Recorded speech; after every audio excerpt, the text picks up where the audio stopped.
আমার জোড়া ভাঙ্গা গেল রে। আগামী ডিসেম্বরে রানার বিয়ে ঠিক করেছিল পরিবার। নবাবগঞ্জের জয়কৃষ্ণপুর ইউনিয়নের বালেঙ্গায় তার গ্রামের বাড়ি। তবে নববধূকে ঘরে তোলার সেই স্বপ্ন ধূলিসাৎ করে একটি দুর্ঘটনা। পুড়ে অঙ্গার হয়ে গেল রানার তরতাজা দেহ। দুঃস্বপ্নে পরিণত হলো তার পরিবারের স্বপ্ন।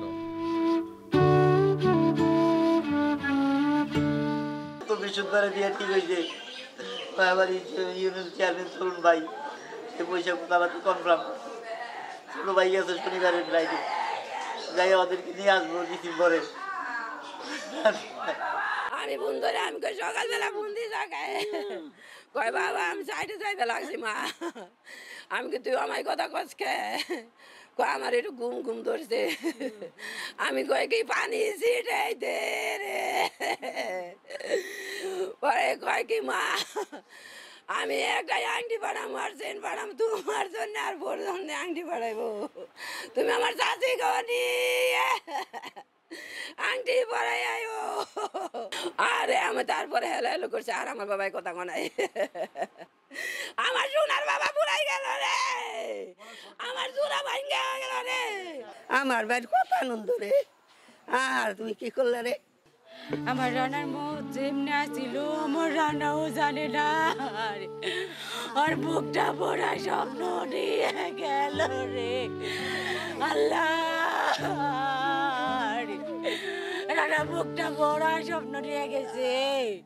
ও জানে না, ও জানে না ও রাজরাইল জায়গায় দাঁড়াই রয়েছে রে। সরকারের কাছে আমাকে একই দাবি, আমার রানারে তাড়াতাড়ি বাড়িতে আমাকে কাছে আইনা দেওয়ার। রানাদের গ্রামের রাশিদুলের বাড়িতেও চলছে শোকের মাতম। পরিবারের উপার্জনক্ষম ব্যক্তিকে হারিয়ে দিশেহারা তার বাবা মা ও প্রিয়তমা স্ত্রী। আমার বাবা আছে, আমার বাবা ভালোভাবে আমার বাবারে আমার কাছে ফিরাই দাও আল্লাহ, সুন্দরভাবে আমার বাবারে ফিরাই দাও। সরকারের কাছে আবেদন, আমার ভাই ইবাদুল জানি আমার কাছে ফিরাই দেয়।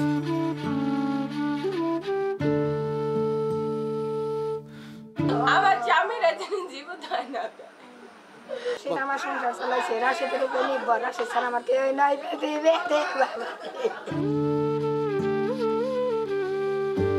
এদিকে নবাবগঞ্জের 4 জন নিহত হওয়ায় এলাকাবাসী শোকে মুহ্যমান। নিয়তির এমন বাস্তবতাকে মেনে নিতে কষ্ট হচ্ছে স্বজনদের। কাজে যাইতে সময় বড় ওই যে ডিজেলের ট্যাঙ্কারের সাথে বাচ্চা খাইয়া পরে আগুন ধরে মানে মারা গেছে। আমরা কাল বিকেলে সংবাদ পাইছি, সংবাদ পেয়ে আমরা কি সবাই শোকাহত। আমরা সরকারের কাছে একটাই আবেদন করি, বাইরে তো মারা গেলে অনেক দেরি হয় লাশ আইতে। তা আমরা আশা করি আমাকে ভাতিজার লাশ যাতে সরকারের কাছে একটাই আবেদন যাতে তাড়াতাড়ি আমাকে ভাতিজার লাশটা পাঠাই দেয়। যারা মারা গেছে তাকে সবাই লাশ যাতে পাঠাই দেয়, আমরা যাতে দেখতে পাই। সেই শোকের মধ্যেই স্বজনের মরদেহটি দ্রুত দেশে ফিরিয়ে আনতে সরকারের সহযোগিতা চেয়েছেন তারা। গেল রোববার দুবাইয়ে সড়ক দুর্ঘটনায় নিহত হন 5 প্রবাসী বাংলাদেশি। তাদের মধ্যে ঢাকার নবাবগঞ্জের 4 ও দোহারের 1 জন রয়েছেন। রোববার বাংলাদেশ সময় সকাল 10:30টার দিকে দুবাইয়ের আজমান প্রদেশে কাজে যাওয়ার পথে ডিজেলবাহী ট্যাঙ্কারের সাথে সংঘর্ষে পুড়ে মারা যান এই 5 বাংলাদেশি। নিহতরা হলেন নবাবগঞ্জ উপজেলার বালেঙ্গা গ্রামের শেখ ইব্রাহিমের ছেলে ইবাদুল ইসলাম, আব্দুল হাকিমের ছেলে রাশেদ, লুৎফুর রহমানের ছেলে রানা, শেখ ইরশাদের ছেলে রাজু ও দোহার উপজেলার মঞ্জুরের ছেলে হীরা মিয়া।